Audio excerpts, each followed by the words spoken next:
नमस्कार। आज हम एक बहुत ही दिलचस्प रोल के बारे में बात करने वाले हैं, डेटा एनालिस्ट। आखिर ये होते कौन है और करते क्या हैं?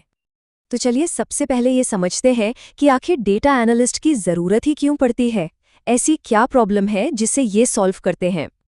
कभी सोचा है कि ये जो बड़ी बड़ी कंपनियां हैं, ये इतने सारे फैसले आखिर लेती कैसे हैं? मतलब उन्हें कैसे पता चलता है कि भाई कौन सा प्रोडक्ट सबसे ज्यादा बिक रहा है, या फिर पिछले महीने अचानक से सेल्स नीचे क्यों चली गई? देखिए, असल में बात यह है कि आज के ज़माने में कंपनियों के पास जानकारी मतलब कि डेटा की कोई कमी नहीं है। असली चुनौती तो ये है कि इस डेटा के पहाड़ में से काम की चीज़ कैसे निकालें ताकि सही और स्मार्ट फैसले लिए जा सकें।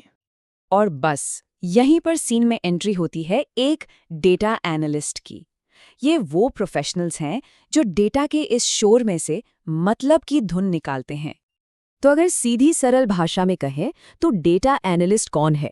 ये वो इंसान है जो डेटा में से काम की जानकारी निकालकर कंपनी को स्मार्ट फैसले लेने में मदद करता है।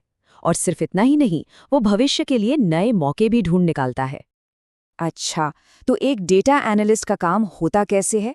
इसे हम 4 आसान स्टेप्स में समझ सकते हैं। पहला, वो हर जगह से डेटा इकट्ठा करते हैं। दूसरा, उस डेटा को साफ सुथरा करते हैं, क्योंकि असल दुनिया का डेटा, जानते हैं ना, थोड़ा मेसी होता है, उसमें गलतियां होती हैं। फिर तीसरा, वो उस साफ डेटा का विश्लेषण करके पैटर्न और ट्रेंड्स ढूंढते हैं। और आखिर में चौथा, अपनी सारी फाइंडिंग्स को आसान चार्ट्स और रिपोर्ट्स के जरिए सबके सामने रखते हैं, ताकि हर कोई उसे आसानी से समझ सके। चलिए, थ्योरी बहुत हो गई, अब एक असली दुनिया का उदाहरण लेते हैं। देखते हैं कि एक एनालिस्ट असल में क्या कमाल कर सकता है। तो कल्पना कीजिए कि एक कंपनी है और उसकी सेल्स लगातार नीचे जा रही हैं। अब मैनेजमेंट तो परेशान है, पर किसी को समझ नहीं आ रहा कि आखिर गड़बड़ कहाँ है। अब यहाँ पर एक डेटा एनालिस्ट आता है और वो अंदाजे नहीं लगाता, वो सीधे डेटा में गोता लगाता है।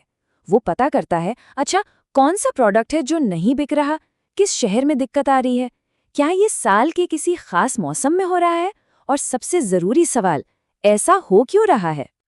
तो अंदाजेबाजी की जगह अब हमारे पास ठोस सबूत हैं, फैक्ट्स हैं। इससे क्या होता है, कंपनी बिल्कुल सही जगह पर एक्शन ले पाती है और अपनी परफॉर्मेंस सुधार सकती है।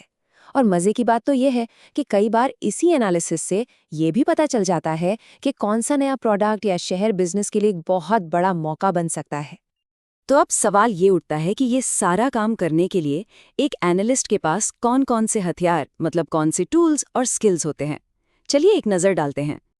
तो एक एनालिस्ट के टूल बॉक्स में ना कई ज़रूरी चीज़ें होती हैं। छोटे मोटे एनालिसिस के लिए एक्सेल या गूगल शीट्स जैसे स्प्रेडशीट प्रोग्राम्स तो चाहिए ही। जब डेटा बहुत ज़्यादा हो तो उससे जानकारी निकालने के लिए एसक्यूएल जैसी डेटाबेस लैंग्वेज काम आती है। और फिर आते हैं पावर बीआई या टैब्लू जैसे विजुअलाइजेशन टूल्स। ये डेटा को बहुत ही शानदार, समझने लायक चार्ट्स और ग्राफ्स में बदल देते हैं। लेकिन हाँ, इन सब टूल्स से भी ज़्यादा ज़रूरी है एक तेज़ दिमाग और प्रॉब्लम सॉल्व करने का नज़रिया। तो इस सारी बातचीत का निचोड़ क्या निकला? आखिर एक डेटा एनालिस्ट का रोल इतना ज़रूरी क्यों है? ये एक लाइन इस रोल की पूरी कहानी बता देती है।